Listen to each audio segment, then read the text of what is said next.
Astro TV ஆதி நேயர்களுக்கு வணக்கம். உங்க ஜோதிடர் முருகேசன் பேசுகிறேன். இன்றைய வீடியோவில் தனுசு ராசிக்காரர்களுக்கு குரு பகவானின் வக்கர நிவர்த்தி பலன் எப்படி இருக்கும் என்பதை பற்றி தான் இன்றைய வீடியோவில் நாம் பார்க்க இருக்கிறோம். இப்ப தனுசு ராசிக்காரர்களுக்கெல்லாம் பாருங்க, குரு பகவான் ராசிக்கு 6ஆம் இடத்திலே சஞ்சாரம் செய்து கொண்டிருக்கிறார். கிட்டத்தட்ட 2024 மே மாசம் 1ஆம் தேதியிலிருந்து ராசிக்கு 6ஆம் இடத்துல குரு பகவான் சஞ்சாரம் செய்து கொண்டிருக்கிறார். தனுசு ராசிக்காரர்களுக்கு உங்க ராசிக்கு அதிபதியாக வரக்கூடியவர் தான் குரு பகவான். அவர் 6ஆம் இடத்திலே சஞ்சாரம் செய்து கொண்டிருக்கிறார். இடையில ஒரு 4 மாசம் வக்கரகதியில் இருந்தார். திரும்ப இப்ப வக்கர நிவர்த்தி பெற்று தனது இயல்பான நிலையில தற்போது சஞ்சாரம் செய்து கொண்டிருக்கிறார். 2025 மே மாசம் 14ஆம் தேதி வரையும் பாருங்க, ராசிக்கு 6ஆம் இடத்துல குரு பகவான், அதாவது பிப்ரவரி 4ஆம் தேதியிலிருந்து மே மாசம் 14ஆம் தேதி வரை இந்த 100 நாட்களும் தனுசு ராசிக்காரர்களுக்கு எப்படி இருக்கும் என்பதை பற்றி தான் இன்றைய வீடியோவில் நாம் பார்க்க இருக்கிறோம். இப்ப குரு பகவான் பாருங்க, ராசிக்கு 6ஆம் இடத்திலே சஞ்சாரம் செய்து கொண்டிருக்கிறார். அதற்கு முன்னால குரு பகவானை பற்றி ஒரு சில வரிகள் பார்ப்போம்.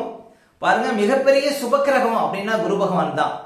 நாம் வாழும் இந்த பூமிக்கு உயிர் மூச்சை கொடுக்கக்கூடிய ஜீவகாரகன் அப்படின்னா குரு பகவான் தான். அதே போல குரு பகவான் எந்த இடத்தை பார்க்கிறாரோ அந்த இடத்தில் உள்ள குறைகளை நிவர்த்தி செய்யக்கூடிய மிகப்பெரிய சுபக்கிரகம் அப்படின்னா குரு பகவான். அதே போல குரு பகவான் எந்த இடத்திற்கு செல்கிறாரோ அந்த இடத்தில் உள்ள குறைகளை நிவர்த்தி செய்யக்கூடியவர் இந்த குரு பகவான். அப்ப நவக்கிரகத்துல ஒரு மிக உன்னதமான வாழ்க்கையில அதிர்ஷ்டங்களை, வாழ்க்கையில உயர்வுகளை தரக்கூடிய ஒரே கிரகம், ஒரு சுப கிரகம் அப்படின்னா அவர் குரு பகவான் தான்.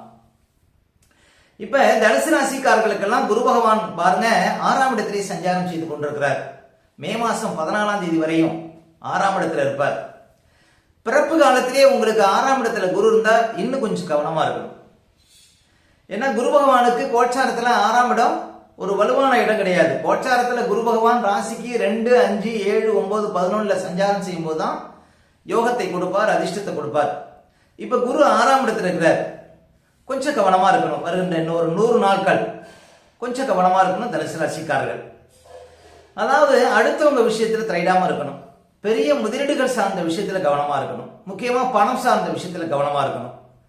வீட்டுல ஆபரணங்கள் வச்சிருந்தீங்கன்னா ரொம்ப விழிப்பா வச்சிருக்கணுங்க. ஏன்னா 4ஆம் அதிபதி குரு பகவான் 6ஆம் இடத்துல சஞ்சாரம் செய்றார்.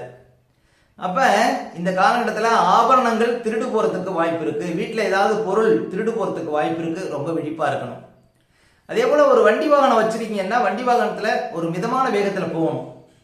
ஒரு வண்டி வாகனம் வச்சு தொழில் பண்றீங்க, ஒரு பண்ணை தொழில் பண்றீங்கன்னா இந்த காலகட்டத்துல பெரிய முதலீடுகள் பண்ணாம இருக்கணும். இப்ப நீங்க எந்த தொழில் செய்றீங்களோ அந்த தொழிலை தொடர்ந்து ஒரு மிதமா செய்யறது நல்லதுங்க. அதே போல உங்க ராசிக்கு அதிபதியே 6ஆம் இடத்துல இருக்கிறார். 6ஆம் இடம் பொதுவா கடன், நோய், வழக்கு ஸ்தானம். அப்ப புது கடன் ஏதாவது வருவதற்கு வாய்ப்பு இருக்கு. மேலும் பாருங்க, ஏதாவது சுலப கடன் வேணும் அப்படின்னா இந்த காலகட்டத்தில் உங்களுக்கு சுலப கடன் கிடைக்கும். பேங்க்ல ஏதாவது லோன் எடுத்தீங்கன்னா உடனே கிடைக்கும்.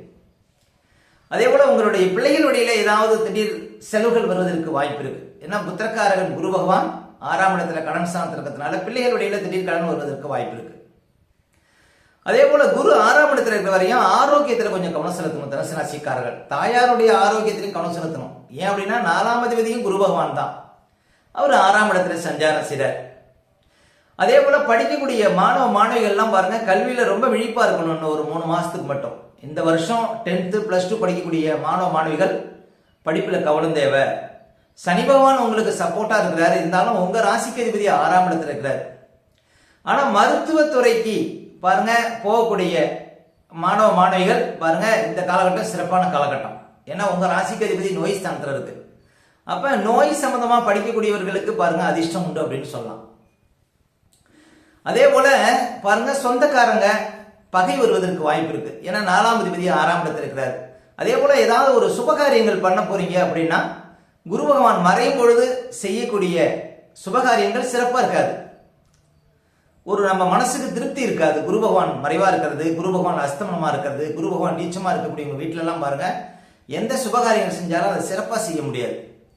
அப்ப 6ஆம் இடத்துல குரு பகவான் இருப்பதனால வருகின்ற மே மாசம் வரையும் சுபகாரியங்களை கொஞ்சம் தள்ளி வைக்கலாம் தனுசு ராசிக்காரர்கள். அதற்கு பிறகு குரு பகவான் 7ஆம் இடத்துக்கு வந்து உங்க ராசியை பார்க்கக்கூடிய காலகட்டத்தில் நீங்க எந்த காரியம் செஞ்சாலும் அது வெற்றிகரமாக நடந்தேறும். ஏன்னா தனுசு ராசிக்காரர்களுக்கெல்லாம் பாருங்க, குரு பகவான் வருகின்ற மே மாசம் 14 தேதிக்கு பிறகு ஒரு வருஷத்துக்கு மிகச்சிறந்த நற்பண்களை கொடுக்க இருக்கிறார். மிகப்பெரிய அதிர்ஷ்டத்தை கொடுக்க இருக்கிறார். ஏன்னா குரு பகவானின் பூரண அருள் உங்களுக்கு கிடைக்க இருக்கிறது. அப்ப உங்க ராசிக்கு அதிபதி குரு பகவானே உங்க ராசியை பார்க்க இருக்கிறார். இந்த காலம் ஒரு அதிர்ஷ்ட காலம் வருகின்ற மே மாசத்துக்கு அப்புறம். அப்ப இப்ப 6ஆம் இடத்துல இருப்பதனால பாருங்க, இதுலயும் கொஞ்சம் நிதானம் தேவை. ஏதாவது திடீர் வழக்குகள் ஒரு சிலருக்கு வருவதற்கு வாய்ப்பு இருக்கு. ஏன்னா 6ஆம் இடம் வழக்கு ஸ்தானம். உங்க ராசிக்கு அதிபதியே போய் 6ஆம் இடத்துல இருக்காரு. வழக்கை தேடி நீங்க தான் போவீங்க, கடனை தேடி நீங்க தான் போவீங்க, வியாதியை தேடி நீங்க தான் போவீங்க.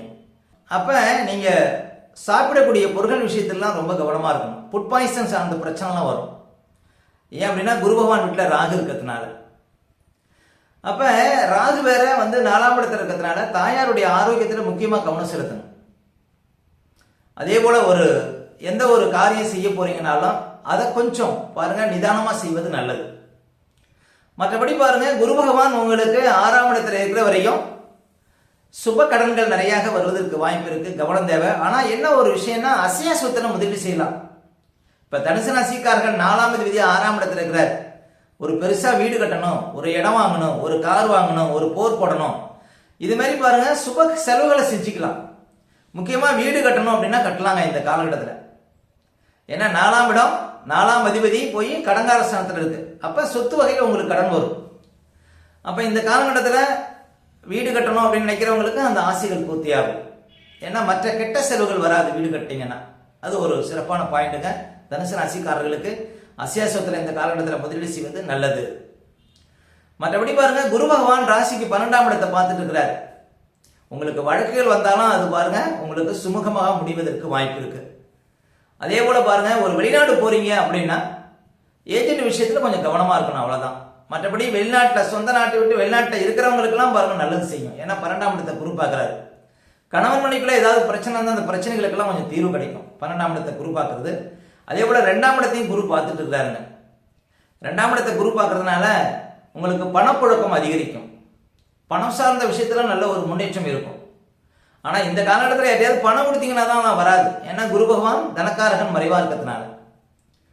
அதே போல 10ஆம் இடத்தையும் குரு பகவான் பார்த்துட்டு இருக்கிறார். நீங்க ஒரு தொழில் செய்யறீங்க, ஒரு உத்தியோகம் பார்க்குறீங்க அப்படின்னா அதெல்லாம் நல்ல ஒரு மேன்மை இருக்குங்க. இன்னும் சொல்ல போனா 6ஆம் இடம் உத்தியோகஸ்தானம் தான். வேலை இல்லாதவர்களுக்கெல்லாம் வேலை கிடைக்கும் 6ஆம் இடத்துல குரு இருக்கும்போது. ஒரு சிலருக்கு அரசாங்க வேலையே கிடைக்கும். அதெல்லாம் எந்த மாற்றமும் இல்லை, உங்களுடைய முயற்சியை பொறுத்து இருக்கு. பொதுவாக குரு பகவான் 6ஆம் இடத்துல அல்லது 10ஆம் இடத்துல இருக்கும்போது பிறப்பு கால ஜாதத்துல அவங்களுக்குலாம் அரசாங்க வேலை கட்டாயம் உண்டு. அப்ப இப்போ உங்க ராசிக்கு அதிபதி 6ஆம் இடத்துல இருக்கிறார். உங்களுக்கு அரசாங்க வேலை தேடி வருவதற்கெல்லாம் வாய்ப்பு இருக்கு. அப்ப உத்தியோகம் சார்ந்த விஷயத்துல உங்களுக்கு முன்னேற்றம், புது வேலை கிடைப்பதற்கு வாய்ப்பு இருக்கு. அதே போல சீக்கிரமாவே பாருங்க, குரு பகவான் ராசிக்கு 7ஆம் இடத்துக்கு வரப்போறாரு. அதுக்கு பிறகு நிறைய அதிர்ஷ்டங்களை தனுசு ராசிக்காரர்கள் பார்க்க போறீங்க. அதே போல சனி பகவானும் பாருங்க தற்போது சப்போர்ட்டா இருக்கிறார் உங்களுக்கு. சனி பகவானால உங்களுக்கு அதிர்ஷ்டம் உண்டு. நீங்க ஒரு முயற்சி பண்றீங்கன்னா அந்த முயற்சியில கட்டாயம் வெற்றி கிடைக்கும். உங்களுடைய முயற்சியை பொறுத்து உங்களுடைய வாழ்க்கையினுடைய வளர்ச்சி இருக்கும் அப்படின்னு சொல்லலாம் சனி 3ஆம் இடத்தில் இருப்பது.